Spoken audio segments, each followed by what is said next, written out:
Halo,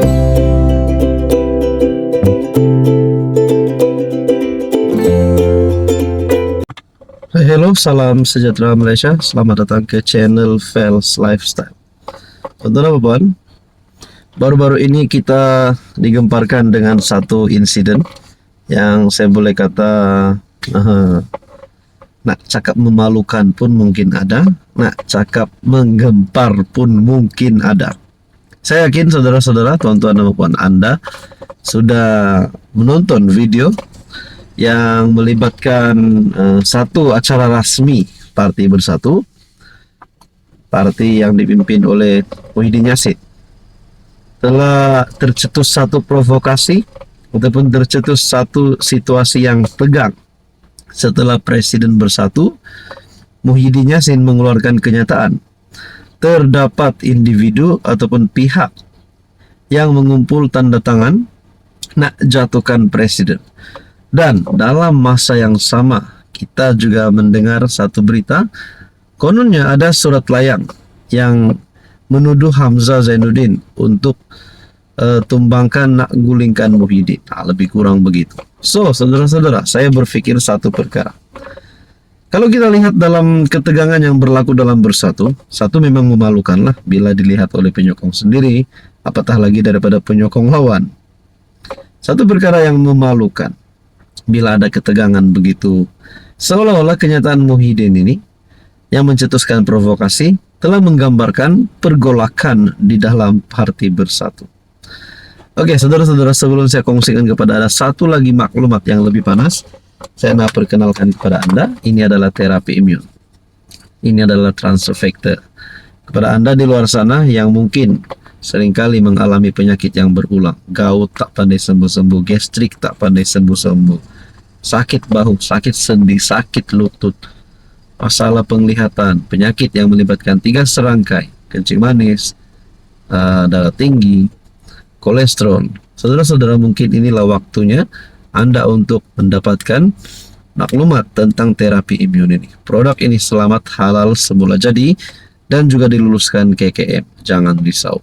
Kepada Anda di luar sana yang ingin mengetahui lebih tentang terapi imun, Anda boleh menghubungi saya di nomor yang tertera. Oke, baik saudara-saudara. Pertama yang saya pikir, setelah terdapat pergolakan, provokasi yang berlaku di dalam Parti Bersatu, di mana baru-baru ini adalah satu acara resmi, dan dilihat dalam rekaman video itu yang saya lihat, saya tonton, walaupun dalam masa yang sama ketegangan berlaku, ada provokasi, ada perkara-perkara yang tidak diingini, kita lihat Muhyiddin Yassin masih berucap. Nah, saudara-saudara, saya berpikir, adakah dengan kenyataan Muhyiddin sendiri yang berkata ada kutipan tanda tangan yang dibuat untuk menjatuhkan beliau, kalau Muhyiddin sudah membuat kenyataan sedemikian, adakah memang perkara ini benar? Dan kalau ada, adakah dengan ini Hamzah Zainuddin bakal menyingkirkan Muhyiddin? Bagaimana pula dengan Muhyiddin yang dinamakan sebagai calon Perdana Menteri ke-11 bagi Perikatan Nasional bagi Bersatu? Adakah perkara ini akan menjadi satu bakal direalisasikan, atau sebenarnya Muhyiddin memang nak digulingkan pun? Jadi saya berpikir, kalau memang ada pergolakan di antara kem Muhyiddin dan juga kem Hamzah Zainuddin, walaupun mereka kata tidak, tapi kebenarannya hanya mereka yang tahu. Kita ini di luar, kita tidak tahu. Yang tahu kebenaran pergolakan di antara Muhyiddin punya kem dan juga Hamzah Zainuddin punya kem adalah mereka sendiri, mereka saja yang tahu. Jadi kita nantikan sebenarnya apa yang berlaku dalam Parti Bersatu. Jadi saya berpikir kalaulah perkara ini berterusan, adakah Parti Bersatu akan hancur? Adakah Parti Bersatu sepatutnya semua sokong kerajaan hari ini supaya lebih stabil? Wah. Jadi saya berpikir sekiranya Bersatu dalam masalah, Perikatan Nasional juga dalam masalah, Muhyiddin juga dalam masalah. Jadi berkaitan dengan isu ini, apa komen Anda?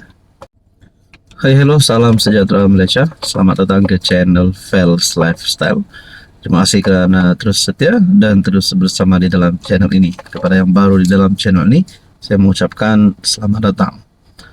Saudara-saudara, masih lagi ramai yang bercerita, masih lagi ramai yang melaungkan justice for Zara. Antara keputusan daripada pihak-pihak yang berkepentingan yang dinantikan oleh seluruh rakyat Sabah dan juga Malaysia. Setelah saksi pertama ataupun doktor ataupun pakar patologi telah membuat beberapa kenyataan berkaitan dengan inquest ataupun berkaitan dengan bedah siasat Zara Karina, sehingga ada ugutan yang diterima oleh Dr. Jesse dan beberapa keputusan terkini. Akhirnya kita menantikan apa perkembangan terbaru, apa maklumat terbaru, keputusan terbaru berkaitan dengan ini.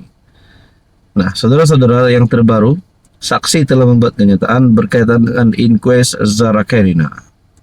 Biar mahkamah tentukan sama ada bunuh diri atau sebaliknya. Oke, saudara-saudara, kita tidak boleh terus membuat kesimpulan, kita tidak boleh terus merasakan apa yang kita mahu itu adalah itu yang keputusan yang kita nantikan daripada pakar patologi. Sekiranya kita melihat kenyataan ini, biar mahkamah tentukan sama ada bunuh diri atau sebaliknya. Karena kita tahu pakar patologi, beliau sudah membuat sehabis baik. Itu adalah keputusan yang sudah dibuat oleh beliau. Jadi beliau tidak mahu mengambil tanggung jawab, mengambil risiko untuk membuat keputusan bahwa Zara ini bunuh diri atau sebaliknya. Tetapi yang menurut beliau biar mahkamah yang tentukan. Nah, saudara-saudara, saksi pertama dalam proceeding inquest kematian Zara Karina berkata, terpulang kepada pertimbangan mahkamah coroner untuk menentukan sama ada remaja itu telah membunuh diri atau sebaliknya. Jadi kita jangan fokus kepada bunuh diri saja, kita juga fokus kepada atau sebaliknya. Nah, atau sebaliknya ini boleh mewakili beberapa kejadian-kejadian. Nah, kita tidak tahu berkaitan dengan cerita, spekulasi Zara ditolak, Zara diangkat, Zara dihumban, menghayunkan diri. Semua ini menjadi cerita. Tapi apa kebenarannya? Kita masih menantikan. Nah, saksi pertama Dr. Jesse menyatakan bahwa penentuan sama ada kematian kes Zara adalah bunuh diri atau sebaliknya bergantung kepada pertimbangan mahkamah coroner, bukan semata-mata kepada laporan bedah siasat. Dokter menunjukkan 6 kecederaan pada patung bersaiz kanak-kanak yang sepadan dengan kesan pada tubuh si mati. Manakala sesi soal jawab, peguam keluarga ditangguhkan sementara menunggu rekod perubatan dan lawatan tapak. Inquest dijalankan atas arahan Jabatan Peguam Negara selepas Zara ditemukan tidak sadarkan diri dalam longkang berhampiran asrama sekolahnya dipapar dan disahkan meninggal dunia pada 17 Julai. Proceeding bersambung nanti. Jadi berkaitan dengan isu ini, saudara-saudara, kita nantikan, kita berdoa yang terbaik untuk keluarga dan juga kita sebagai rakyat Malaysia, kita berdoa supaya keputusan ataupun keadilan dapat ditegakkan.